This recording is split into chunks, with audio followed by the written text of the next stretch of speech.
6th consecutive season, the Dodgers are the best in the West. I've been to Boston once. It's been a long time for me personally, for this team, and we know what it's like there. We've heard about it, and we'll be ready. It's just each one of those guys over there has their fingerprint on not only this series, but this entire season. Muncy flies one in the air to left center. Back at the wall, and it's gone! It's over! Muncy! A walk-off home run! There it is. And he swings and hits one deep. Left field. Back goes Taylor by the wall. Goodbye. Home run. Top one down. Here comes a 1-2 pitch. Red Sox win the World Series. 5-1 the final tonight. Emotions right now. Disappointed. There's only one team that can win, and we know that. But it just hurts worse when you make it all the way and get second place. So. There will be a new day and eventually a new year. And when the upcoming winter gives way to spring, rest assured, once again, it will be time for Dodger baseball. Dodgers and Reds finalized a blockbuster just in time for the holidays. Yasiel Puig, Matt Kemp, Alex Wood, and Kyle Farmer are headed to Cincinnati in exchange. I'm excited, man. It's about damn time I could be close to home, and now all my family from Anaheim, so I get to see them all the time. No, it was great. It was great conversation. Just kind of, Defending NL champion Dodgers reunite with catcher Russell Martin, pulling off a 3-player trade with Toronto. Outfielder A.J. Pollock and the Dodgers agreeing to a deal. Length of the deal could range between 3 and 5 years. Ken writes that the plan is for Pollock to be the everyday center fielder.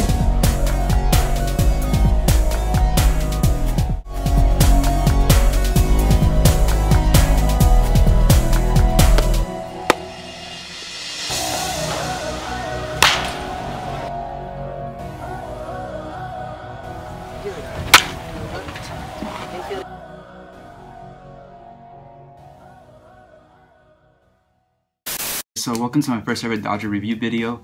I hope you guys liked the little intro in the beginning. I really have no idea on how to begin these videos or like what to say, so I'm just gonna experiment, just go with it, go with the flow, I guess.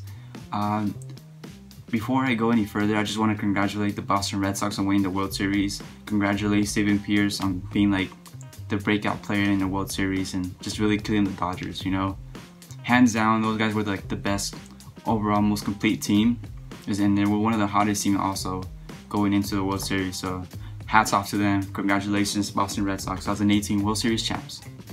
Now, before I go into the Dodgers review, I just want to start by going over some of the notable rumors that took place this offseason. Now, as we know, the Dodgers were linked to guys like Corey Kluber, they were linked to JT Realmuto, they're still linked to Bryce Harper, and they were a bit, I guess, linked to Manny Machado. Now, Manny Machado signed a 10-year, $300 million contract with the San Diego Padres this past Friday, which is one of the biggest contracts in American sports history up to date. Although the Dodgers, after they acquired Manny Machado from the Orioles this past summer, he didn't really live up to his potential during the season.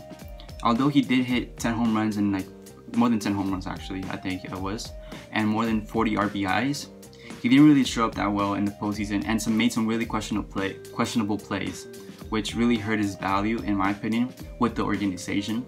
Especially once you have guys like Corey Seager and Justin Turner coming back the following year. There was really no space or room for Manny Machado, and especially after the way he played, there was really no incentive to give him a 10-year, $300 million deal. Now, Bryce Harper, on the other hand, is still a free agent.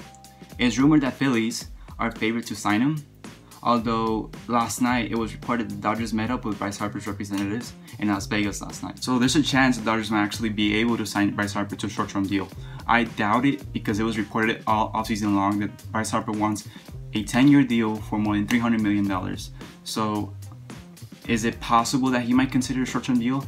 Possibly, if he wants to stay in a big market close to home, and if it's a high annual average, that might entice him to actually sign that deal. But at the end of the day, who knows what's going on behind the doors, but I honestly hoping he does sign a short-term deal with the Dodgers. It'll be just a great fit for the organization and for him going forward, especially in his career. So if Bryce Harper decides not to sign with the Dodgers, I still don't think it was a failure in the offseason. I think the Dodgers did a really good job keeping their young players and their young top prospects especially. They didn't overpay for any of the other players that were available in the trade market, and they didn't really assign any of the other players to expensive long-term contracts, you know? So just because they didn't get Manny Machado, Bryce Harper, you know, Dallas Keuchel, Craig Kimbrell, Corey Kluber, JT Realmuto is not a failure of offseason. They did a really good job, like I said, keeping the depth stronger, making the depth stronger actually, and keeping their top prospects and not overpaying. Now, going into the Dodgers offseason review, some of the moves the Dodgers made early on in the offseason was keeping David Freese to a 1-year, $4.5 million deal. This guy played really well in the playoffs, was really well in September once they acquired him. This guy obviously can still hit against lefties, is a good bench player to play first base and third base. So, I mean, he's a leader as well, especially if the Dodgers announced that Chase Elliott is going to be retiring. He kind of fills in that veteran leadership role. I know the main leader is Justin Turner and Clayton Kershaw, but he fills in the space that was left by Chase Elliott. And Chase Elliott's still going to be around the team as a special advisor or player coach throughout the season. So he's still going to be, you know, participating with the Dodgers, but not as a player anymore. So there's nothing but the best for him. I'm still glad he's still with the team in some form as a coach, but or as an advisor, whatever role they give. Now, another move that took place later on in November, Hyun-Jin Ryu and Yasmani Grandal qualifying offers. A few days later, it was announced that Hyun-Jin Ryu accepted the qualifying offer. Yasmani Grandal did not. So the qualifying offer was worth, I believe, $17.9 million. So it's not bad for a guy like Ryu who pitched really well, coming back from all those injuries and surgeries he had in 2016 and 15. He pitched really well, had an ERA under 2, pitched 15 games, pitched pretty well in the playoffs especially. So yeah, I thought Ryu's decision to stay with the team and for the $17.9 million is a really good deal. So Yasmani Grandal ended up signing a 1-year, $18 million deal with the Milwaukee Brewers. We all know he's a streaky hitter. He was pretty good always in the regular season. He was also a really good pitch framer, but just with his playoff time, like, he just wasn't able to perform consistently. And defensively, he made some really bad errors. Couldn't hit nothing in the playoffs. So maybe it was just a mental thing, but the fact that he did it like 3 or 4 straight years, like, you know, it just gets annoying, I guess. So the Dodgers decided just to move on from him. Now, obviously, there was other notable news that took place in the month of November for the Dodgers.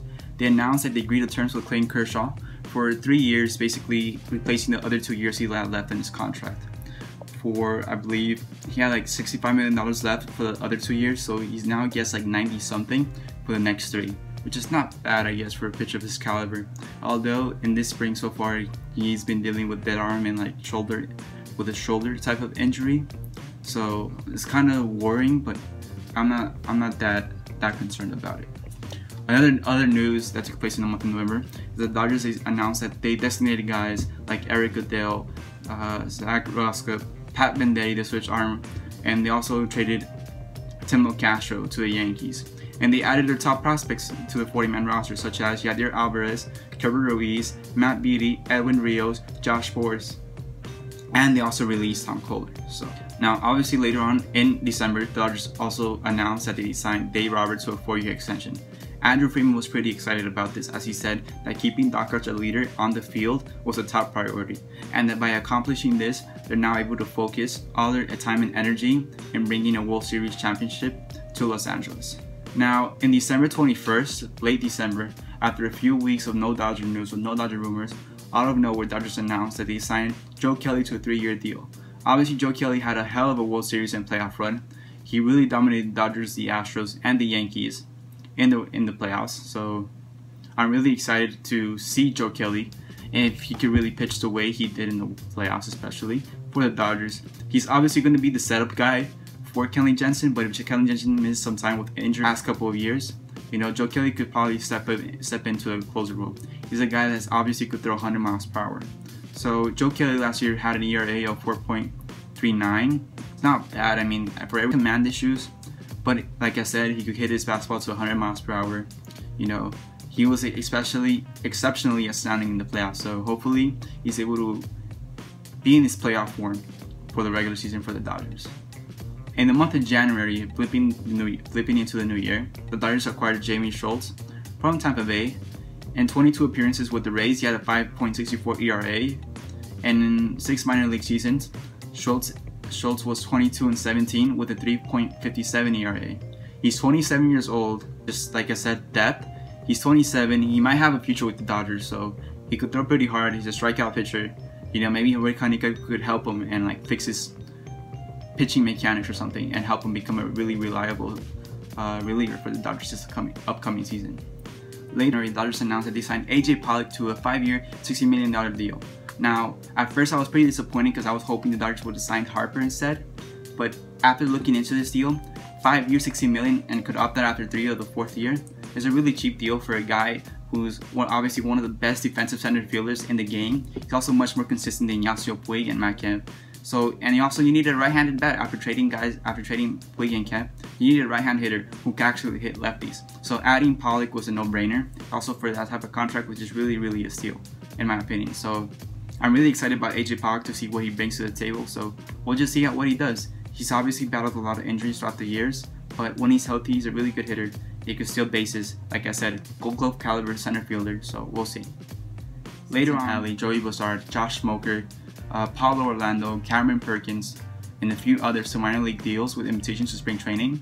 They also added some of their top prospects, such as Dustin May, Will Smith, Gavin Lux, Kerber Ruiz. I'm excited to see those guys play just in case there's an injury early in spring. If there's like an injury to any of the guys in the 25-man roster or any of the guys in the 40-man roster. So yeah, I mean, those guys have really good potential, especially even the guys who signed minor league deals, you know. They might have a breakout spring and may force the Dodgers' hands to make the 40-man roster or 25-man roster. So we'll see. Spring training is always one of my favorite times, you know, for baseball. So yeah, we'll see what happens.